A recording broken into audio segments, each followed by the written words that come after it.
वक्फ ये है कि जो हमारे पुरखे थे उन्होंने मरने से पहले अपनी जायदाद की वसीयत ये कर दी कि भाई ये मेरी वसीयत मुसलमान गरीबों में, यतीमों में, बेवाओं में और स्कॉलरशिप वगैरह में इसको खर्च किया जाए। कभी इस सरकार ने महंगाई पर बात नहीं की। आपने पिछले 10 सालों में उन हिंदुओं के लिए आप कौन सा बिल लेकर आए? और अंग्रेजों ने भी जो आस्था केंद्र थे, जो वर्शिप प्लेसेस थी, उनको टच नहीं किया। नमस्कार, आप देख रहे हैं द न्यूज। मैं हूं आपके साथ अर्जुन खजूरिया। आज सुबह से ही एक चर्चा जो है वो जोरों शोरों से चल रही है और वो चर्चा है वक्फ बोर्ड एक्ट की। जी हां, आपको बता दें, बड़ी खबर इस समय सामने आ रही है। सूत्रों के मुताबिक वक्फ बोर्ड एक्ट में जो संशोधन करने वाली है केंद्र सरकार, 40 संशोधन करने वाली है, उसको कैबिनेट की मंजूरी मिल चुकी है। जी हां, इस वक्त की बड़ी ब्रेकिंग है। दरअसल सूत्रों के मुताबिक जो खबर इस समय मिली है, 2 अगस्त यानी शुक्रवार को हुई कैबिनेट बैठक में ही इस बिल को मंजूरी मिल गई थी और अब प्रस्तावित बिल में जो है मौजूदा एक्ट की कुछ धाराओं को हटाया भी जा सकता है। संसद का मानसून सत्र अभी 12 अगस्त तक चलना है और उससे पहले यहां पर एक बड़ा बिल जो है लेकर के आ रही है केंद्र सरकार और इसमें संशोधन किया जाएगा वक्फ बोर्ड एक्ट में। और इससे कहीं ना कहीं अभी चर्चाओं का बाजार भी गर्म हो गया है। सपा नेता जो है उनकी भी प्रतिक्रिया सामने आ रही है, वहीं मौलाना जो है राशिद, उनकी भी यहां पर प्रतिक्रिया जो है यहां पर सामने आ रही है। लेकिन सबसे पहले आपको बता दें, जो कैबिनेट की मंजूरी मिल चुकी है, जो सूत्रों के मुताबिक खबर सामने आ रही है, और इसमें जो ड्राफ्ट बिल में बदलाव कौन कौन से हो सकते हैं संभव, ये भी निकल करके सामने आ रहा है। और जो यहां पर बदलाव हो सकते हैं इस वक्फ बोर्ड एक्ट में, वो ये है कि किसी भी जमीन को वक्फ की संपत्ति घोषित करने से पहले उसका वेरिफिकेशन करना जरूरी होगा। जो इसमें सबसे बड़ा बदलाव जिसकी जरूरत थी, जो पहले वक्फ बोर्ड जो है वो किसी भी जमीन को अपनी कह देता था केवल अपनी सोच के मुताबिक, जहां सोचा उसने ये हमारी जमीन बोल दिया और वो उसकी जो है मालिकाना हक को क्लेम कर देता था वक्फ बोर्ड। और किसी और का अगर मालिकाना हक है तो उसको कोर्ट नहीं जा सकता, वो गुहार लगानी पड़ेगी यहां पर आकर के वक्फ बोर्ड ट्रिब्यूनल के पास ही। दूसरा, इसमें जो बदलाव किया जा रहा है, पहला बदलाव जो सुनने में है वो ये है कि वेरिफिकेशन करना अब जरूरी हो जाएगा, यानी कि आप ऐसे किसी की जमीन पर मालिकाना हक नहीं जता पाएंगे। दूसरा, वक्फ बोर्ड का पुनर्गठन किया जाएगा, बोर्ड की संरचना में बदलाव कर दिया जाएगा। तीसरा, वक्फ अधिनियम की धारा 9 और धारा 14 में भी बदलाव करके केंद्रीय वक्फ परिषद और राज्य वक्फ परिषद की संरचना में भी बदलाव कर दिया जाएगा। बिल में राज्य वक्फ बोर्ड के स्वामित्व वाली विवादित जमीनों का नए सिरे से सत्यापन कराने का भी प्रस्ताव है, यानी कि जो जमीनें ली जा चुकी हैं उनको भी नए तरीके से सत्यापन कराना होगा, जिसमें बड़ा खुलासा जो है होने जाएगा। जी हां, आपको बता दूं, और साथ ही साथ ये भी है, दुरुपयोग को रोकने के लिए जिला मजिस्ट्रेट को वक्फ संपत्तियों की निगरानी में शामिल किया जा सकता है। तो एक यहां पर बड़ी ब्रेकिंग इस समय जो है सामने आई और अब यहां पर प्रतिक्रिया भी सामने आ रही है। जी हां, जहां एक तरफ सपा नेता मौलाना मोहिबुल्लाह नदवी की स्टेटमेंट आई है, तो वहीं मौलाना साजिद रशीदी की भी स्टेटमेंट सामने आई है। सबसे पहले आप सुनिए मौलाना साजिद रशीदी को कि वो क्या बोल रहे हैं इस मामले में। देखिए, वक्फ को समझना जरूरी है। सबसे पहले वक्फ है क्या चीज? वक्फ ये है कि जो हमारे पुरखे थे उन्होंने मरने से पहले अपनी जायदाद की वसीयत ये कर दी कि भाई ये मेरी वसीयत मुसलमान गरीबों में, यतीमों में, बेवाओं में और स्कॉलरशिप वगैरह में इसको खर्च किया जाए। उसके लिए गवर्नमेंट की तरफ से वक्फ बोर्ड कॉन्स्टिट्यूट हुआ संवैधानिक रूप से और हर स्टेट में वो वक्फ बोर्ड उसको गवर्निंग करता है, वो वक्फ बोर्ड उसको चलाता है। वक्फ बोर्ड के अंडर में वो प्रॉपर्टीज हैं जो सरकार से गजट शुदा है, सरकार से बाकायदा मान्यता प्राप्त है, सरकार के गजट में मौजूद है 1970 के। दिक्कत क्या है? मुसलमान खामोश है, मुसलमान आवाज नहीं उठा रहा है। हमारी सैकड़ों हजारों प्रॉपर्टियां केंद्र सरकार के पास, दिल्ली सरकार के पास, स्टेट सरकारों के पास, केंद्र एजेंसियों के पास, रेलवे है, डीडी है, फला है, उन सब के पास है हजारों प्रॉपर्टी। और वो ऐसी प्रॉपर्टी हैं प्राइम लोकेशन पे, अगर उनका सिर्फ किराया ही मुसलमानों को मिल जाए, वक्फ बोर्ड को मिल जाए, तो वो कई हजार करोड़ होता है साल में, यानी एक भी मुसलमान गरीब नहीं बचेगा। इनको डर ये है कि जिस दिन मुसलमान जाग गया और मुसलमान ने अपनी प्रॉपर्टी सरकारों से वापस लेना शुरू कर दी तो सरकारों का क्या होगा, इसलिए ये इस तरह की बातें करते हैं। इसमें 2 चीजें और मैं ऐड करना चाह रहा हूं। एक तो ये कि जब से सरकार बनी है 10 साल हो गए, ये तीसरा टर्म शुरू हो गया, सिर्फ मुसलमानों के लिए बिल आ रहे हैं। ट्रिपल तलाक बिल, कभी राम मंदिर के ऊपर बात, कभी मथुरा मस्जिद के ऊपर बात, कभी ज्ञानवापी के ऊपर बात, कभी 370 पे बात। कभी इस सरकार ने महंगाई पर बात नहीं की। अभी बजट पेश हुआ हाल ही में, महंगाई को रोकने के लिए कोई कदम नहीं उठा रहे। लोगों के रोजगार इन्होंने छीन लिए, रोजगार पर कोई बात नहीं होती। जो आर्मी का एक अच्छा शेड्यूल पहले से चलता आ रहा था उसको 4 साल पे लाके खड़ा कर दिया। यानी ये इस तरह की स्कीम ला रहे हैं जो रोजगारों को, कारोबारों को और भी खत्म कर रही हैं। दूसरी बात, जिन हिंदुओं ने इनको भर भर के वोट दिया है, मेरा एक बहुत बड़ा सवाल हिंदुओं से भी है और सरकार से भी है। आपने पिछले 10 सालों में उन हिंदुओं के लिए आप कौन सा बिल लेकर आए? ऐसा आपने क्या कर दिया उन हिंदुओं के लिए जिससे हिंदू आपको वोट दे या आगे भी देता रहे? मेरे हिंदू भाइयों को भी इस पर सोचना चाहिए। चौथी और आखिरी बात यह है, मैं मुसलमानों से अपील करना चाहता हूं कि देखिए, अगर आप किसानों की तरह जागेंगे नहीं, किसानों की तरह आप सड़कों पर नहीं आएंगे, संवैधानिक तरीके से बगैर किसी को नुकसान पहुंचाए, जब तक आप सड़कों पर नहीं आएंगे, ये सरकार बाज आने वाली नहीं है। बहुत खामोश रह गए, अब खामोश रहने से काम नहीं चलेगा। अब मुसलमानों को सड़कों पर आना पड़ेगा, लेकिन संवैधानिक तरीके से कोई सरकार की संपत्ति को या प्राइवेट संपत्ति को नुकसान ना पहुंचाए। और सड़कों पर आकर जिस तरह से किसानों ने 700 लोगों ने शहीद होकर 3 बिल वापस करा लिए, इसी तरह मुसलमानों को भी शहादत देनी पड़ेगी, तब जाके इस सरकार से छुटकारा मिलेगा। नहीं तो ये मुसलमान इसी तरह प्रताड़ित करती रहेगी, मुसलमानों को जलील करती रहेगी, मुसलमानों को हिंदुओं की नजर में उनके दिल में नफरत फैलाती रहेगी। और ये एक दिन ये आएगा कि ये देश इस नफरत की वजह से कहीं न कहीं टूट जाएगा। सुना आपने मौलाना साजिद रशीदी को, क्या कहा उन्होंने?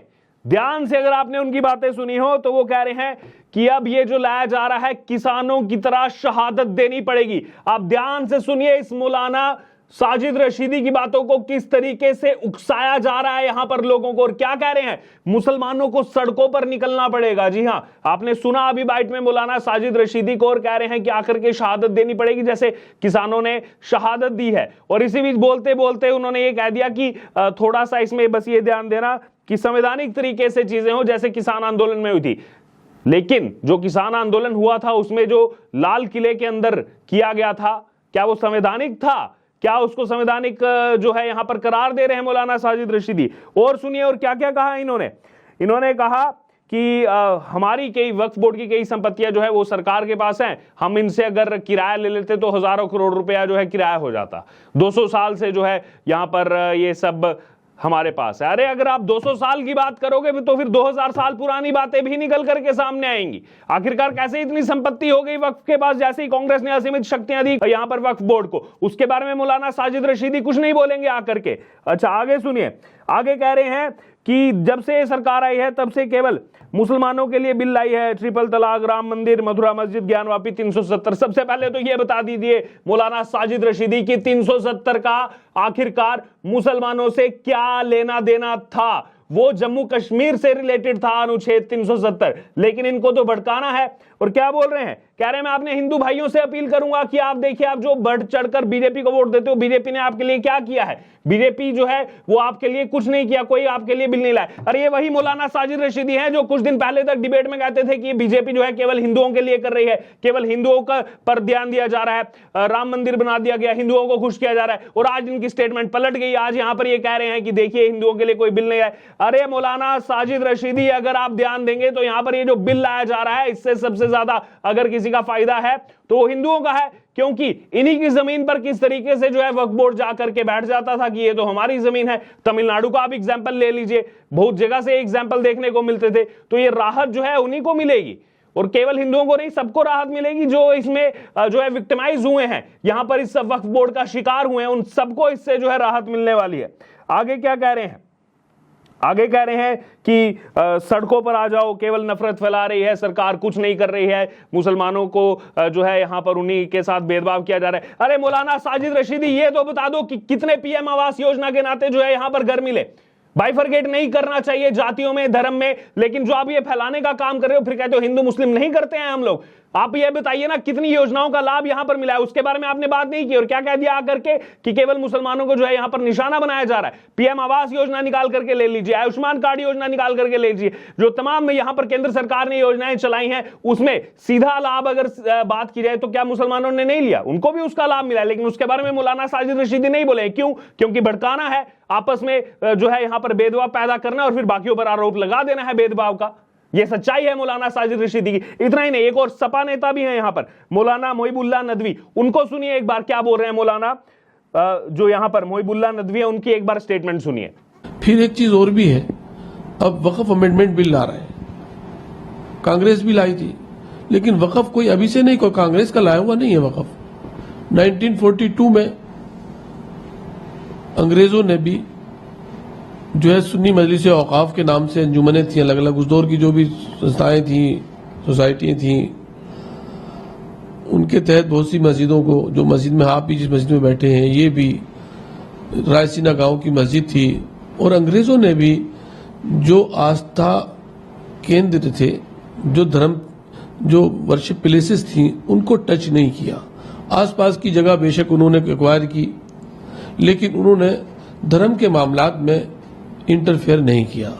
लेकिन अफसोस की बात यह है कि वो काम जो अंग्रेज नहीं कर सके, उनके यहाँ भी इतनी शराफत और वतन दोस्ती थी, वो गैर थे लेकिन फिर भी वतन दोस्ती उनके अंदर ये थी कि यहाँ के रहने वालों में हम धर्म के नाम पर कोई वो कुछ चीजें करके गए, हिस्ट्री को बदल के, ताकि कुछ ये लोग आपस में एक दूसरे से बदगुमान रहे, लड़ते रहे। लेकिन इस दर्जे वो भी नहीं आए थे गिरने के कि जिस दर्जे हम नीचे चले जा रहे हैं। अब उससे क्या होगा? वक़्फ़ एक इस्लामिक ला है, उसके मुताबिक वो जमीन, वो जगह, कोई भी ऐसी चीज जिसको ऊपर वाले के नाम से आदमी वक़्फ़ कर देता है, दान दे देता है, अब उसका मालिक वो अल्लाह है। साफ लिखा हुआ है कि वक्फ का मालिक अल्लाह है, वो उसके ना कोई मालिक हो सकता है, ना किसी को मालिक बनाया जा सकता है। तो सुना आपने सपा नेता को, यहां पर सपा नेता क्या कह रहे हैं मौलाना मोहिबुल्लाह नदवी कि ये अंग्रेजों की समय भी जो है कुछ लाया गया था, ऐसा ही अंग्रेजों ने भी आस्था केंद्र टच नहीं किया कभी, उन्होंने धर्म के मामले में कभी इंटरफेयर नहीं किया। अरे देश का बंटवारा हो गया। सपा नेता जो यहां पर ये कह रहे हैं देश का बंटवारा किस आधार पर हुआ था? आप कह रहे हैं कि अंग्रेजों ने कभी धर्म को टच नहीं किया, कभी उन्होंने कुछ नहीं किया। अरे जब देश को आजाद किया गया उस समय तो धर्म के नाम पर बंटवारा किया गया, पाकिस्तान अलग बनाया गया, धर्म के नाम पर अलग हुआ, और आप यहां पर आकर के बड़ी बड़ी बातें कर रहे हैं कि देखिए यहां पर तो ऐसा कुछ हुआ नहीं था, अंग्रेजों ने कभी नहीं किया, कभी जो है वो शराफत दिखाई अंग्रेजों ने, धर्म के नाम पर कभी भेदभाव नहीं हुआ। क्या था डायरेक्ट एक्शन डे बंगाल का? बताएंगे यहां पर ये सपा नेता, डायरेक्ट एक्शन डे में क्या हुआ था? क्या वो धर्म के नाम पर नहीं हुआ था? और यहां पर आकर के आज बड़ी बड़ी बातें कर रहे हैं कि केवल बीजेपी के राज में ये सब हो रहा है। आगे कह रहे हैं वक्फ एक इस्लामिक ला है, उसके मुताबिक वो जमीन ऊपर वाले के नाम से आदमी वक्फ कर देता है, यानी कि दान कर देता है। अब यहां पर आपको अपनी पर्सनल चीजें चाहिए, यहां पर आपको अपना कानून चाहिए, लेकिन बाकी कुछ भी चीजें होंगी तो वहां पर बोलेंगे कि देखिए हमारे साथ भेदभाव हो रहा है। तो यहां पर अपनी पर्सनल चीजें आपको चाहिए, फिर दूसरी तरफ आप लोकतंत्र की दुहाई देते हैं। तो ऐसे कैसे चलेगा कि यहां पर खुद को अच्छा लग रहा है, वहां पर तो सब मीठा है, बाकी जगह सब कड़वाहट है। तो ये सच्चाई है। बहरहाल इस वक्त की बड़ी खबर यही है जो सूत्रों के मुताबिक सामने आई कि कैबिनेट की मंजूरी मिल चुकी है, लेकिन अब आप देखिए जिस प्रकार से मौलानाओं ने भड़काना शुरू कर दिया है, सीए की तरह भड़काना शुरू कर दिया है, किसान आंदोलन की तरह भड़काना शुरू कर दिया, और कह रहे हैं किसान आंदोलन एकदम शांतिपूर्ण हुआ था। क्या हुआ था 26 जनवरी 2021 को? पूरी दुनिया ने तमाशा देखा था, लाल किले रेड फोर्ट में क्या किया गया था, और उसको ऐसे ही करार दे रहे हैं और भड़का रहे हैं, कह रहे हैं कि सड़कों पर आओ, और क्या कह रहे हैं कि आकर के शहादत दो। आखिरकार क्यों शहादत देनी है? यहां पर शहादत देनी है देश के लिए, तो वो भी क्यों देनी है? देश के लिए जीना सीखो, देश के लिए जीना जो है सिखाना चाहिए यहां पर इन मौलानाओं को। और आकर के ज्ञान क्या दे रहे हैं कि आकर के शहादत दो, वो भी किस लिए? कि वक्फ बोर्ड एक्ट में यहां पर बदलाव किया जा रहा है, उससे इतने ज्यादा ये लोग जो है यहां पर तिलमिला उठे हैं कि लोगों को भड़काना शुरू कर दिया, शहादत के लिए कहना शुरू कर दिया यहां पर। अब जनता खुद समझदार है, वो देख रही है सब चीजों को। आपने भी यहां पर सुना, सपा नेता को भी सुना, मौलाना साजिद रशीदी को भी सुना। अब आपकी इस पर क्या राय है? आपको क्या लग रहा है इस पूरे मामले पर? आने वाले दिनों में क्या होगा? ये अगर बिल आता है, पास होता है, तो क्या यहां पर फिर से बवाल जो है सीए की तरह फिर से शुरू किया जाएगा, जिसके इंट्यूशन इस तरीके से बाइट्स में दिए जा रहे हैं? क्या लग रहा है आपको? आपकी क्या राय है? आप जरूर हमारे साथ कमेंट बॉक्स में शेयर करें और बने रहें द न्यूज के साथ। धन्यवाद।